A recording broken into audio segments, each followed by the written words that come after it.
Մենք ոչ միայն դպրոցների եւ կրթահամալիրների կառուցմամբ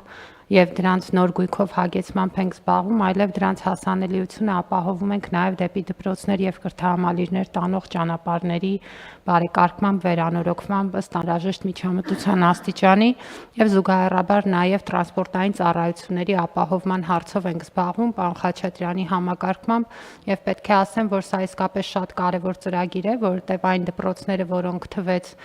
Տիկին Ղալեչյանը, դրանց մեծ մասը արդեն շահագործման գործընթացում են եւ սա նշանակում է, որ այս աշխատանքների իրականացմամբ մենք կկարողանանք այդ ուսումնական հաստատությունները դարձնել հասանելի նաեւ ավելի մեծ թվով երեխաների համար, ինչը շատ կարեւոր է, որովհետեւ ձևավորված պայմանները ստեղծում են որակյալ կրթություն ստանալու բոլոր հնարավորությունները եւ մենք կարծում եմ, որ այս ուղղությամբ սա առաջին որոշումն է, բայց առաջիկայում կունենանք նաեւ ավելի մեծ թվով ճանապարհներ, որովհետեւ դպրոցների թիվը ավելի մեծ է եւ մենք պետք է բոլոր դպրոցների համապատասխան ենթակառուցվածքները բերենք սարքին վիճակի։